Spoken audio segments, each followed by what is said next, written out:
Olá! Sejam bem-vindos a mais uma aula. Hoje nós vamos falar sobre o conceito de fração. Você já percebeu que trabalha com frações todos os dias? Quando você vai dividir um bolo entre seus amigos, falar que horas são para alguém, ou até mesmo pagar uma conta no supermercado.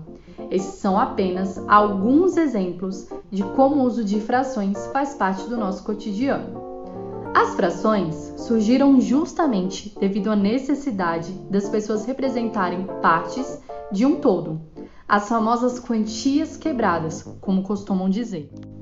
No Antigo Egito, alguns agricultores possuíam terras próximas ao rio Nilo, que eram inundadas em algumas épocas do ano, e aí eles perdiam as suas marcações. E para dividi-las novamente, os agricultores utilizavam uma corda que tinha uma unidade de medida marcada. Eles então verificavam quantas vezes aquela unidade de medida cabia no perímetro do terreno. Porém, na maioria das vezes, a medida não dava uma quantidade exata da unidade de medida da corda. Com isso, foi necessário desenvolver uma maneira de representar partes de um todo, e assim surgiram as frações. A representação era diferente das que conhecemos hoje em dia, mas a ideia era a mesma. Uma fração é uma representação de uma quantidade através da razão ou divisão de dois números inteiros. Na notação de fração que mais utilizamos, temos um número sobre o outro, separados por uma barra horizontal. A parte de cima da fração é um numerador, que indica quantas partes são tomadas do inteiro. A parte de baixo é o denominador, indica quantas partes dividimos o inteiro. Por exemplo, se dividirmos uma pizza em 4 pedaços e retirarmos uma fração de 1/4 dessa pizza, você vai ver que o denominador 4 representa o número de pedaços que a pizza foi dividida e o número 1, o pedaço que foi retirado. Da mesma forma, podemos representar a parte da pizza que restou por uma fração, que nesse caso é 3/4.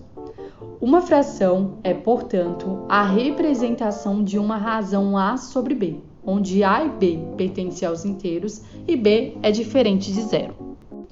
Agora que você já sabe o que é fração, é importante saber como as lemos.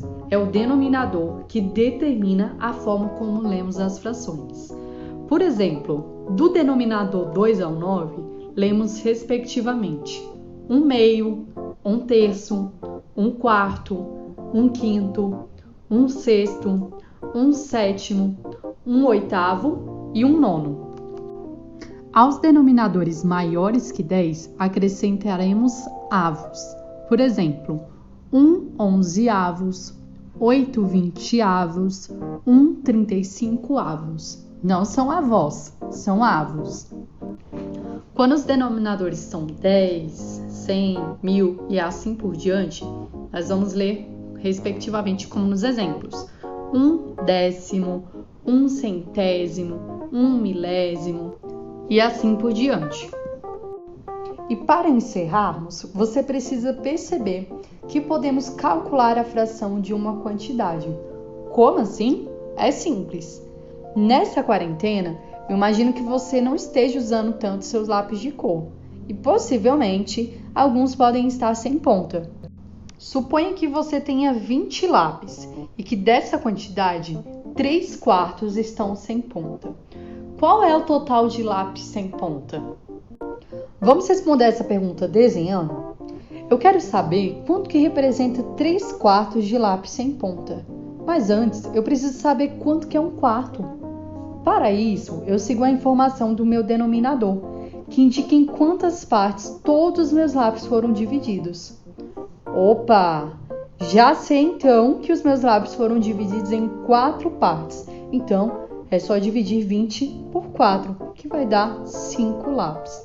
Então, 1/4 dos meus lápis são 5 unidades deles. Cada parte desse círculo terá 5 lápis.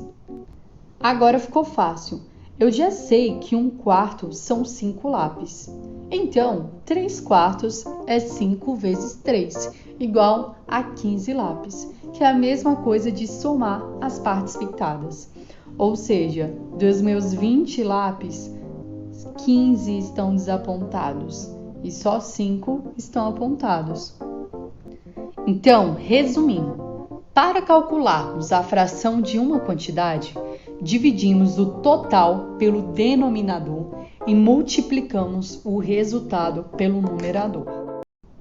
Até a próxima e não esqueça de utilizar esse vídeo como ferramenta para te ajudar na hora dos exercícios. Até!